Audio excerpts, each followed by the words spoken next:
So go CTA, have a lovely day, and up for your next speaker as Manu and be this here as a previous student.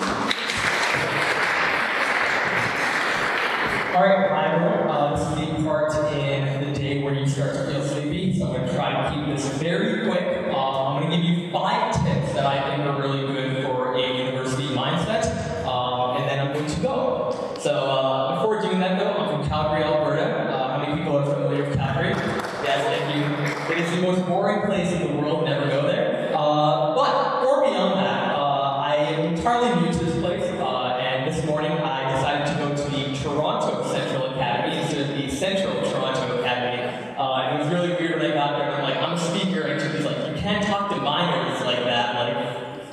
So we almost got in trouble there, but finally figured it out. We're in the right place. That's good. I'm a first-year student at the University of Toronto. In 2 years, I'm going to be off to New York to do my law degree in Columbia, which I've been pre-accepted to. But beyond that, I know it's Barry through the Top 20 program, and he's a great guy. I'm really happy to be here and talk to you all about a couple of things. So, 5 pieces of advice really quickly.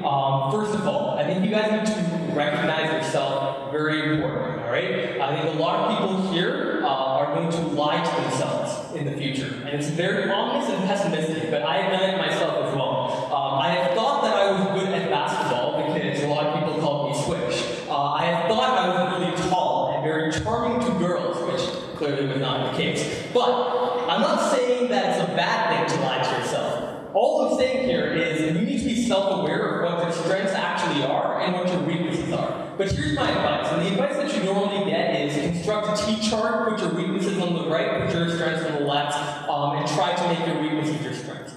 Screw that. Don't even listen to that. My advice, and my opinion, which might be different from other people, and I respect their opinion as well, is to go all into the strengths that you have. Because a lot of you in your life are going to spend 90% of your time trying to tick off weaknesses that don't need to be ticked off for you to be successful. Focus on the strengths that you do have and try to go all in to them, right? A lot of strengths that we have, for example, are like social media, right? Like the average girl in the United States spends more time iterating and monitoring their content on Instagram than most multimedia companies do.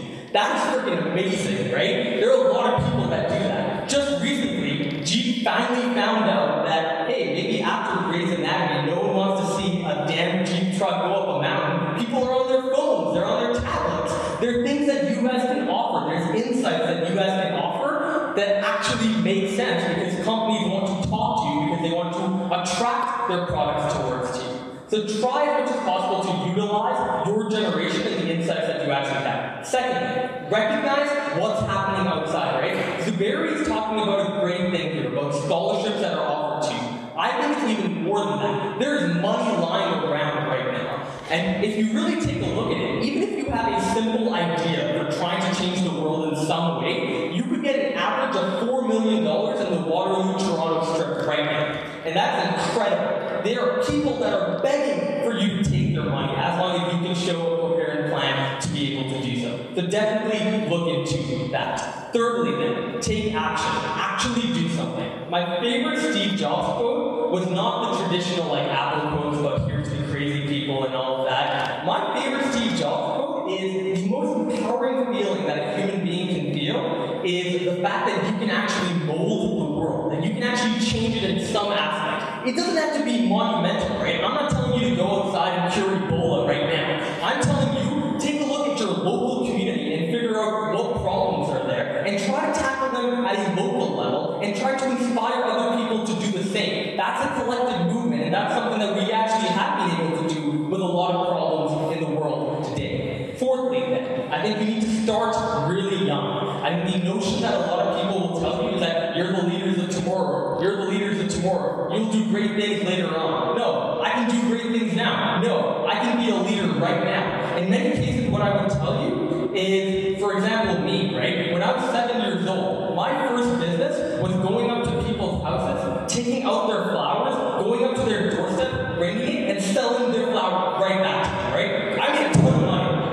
And I'm not telling you guys to steal right now, but if you're making $300 a weekend and you're not selling dope, you are doing something right. And I'm telling you that straight up. So, a couple of things here and there. What I'm trying to tell you right now is to start young and understand that you are not in a position of weakness. You are in a position of strength. You represent something that other companies are trying to get. You understand each other. You understand what you normally want or what you normally will get. My final piece of advice is to continue to learn. And the biggest thing here is you might all just think that, wow, this little guy right here who's speaking in front of me allowed me to miss my math quiz, or like, I don't have to write my sociology or like my social studies test today.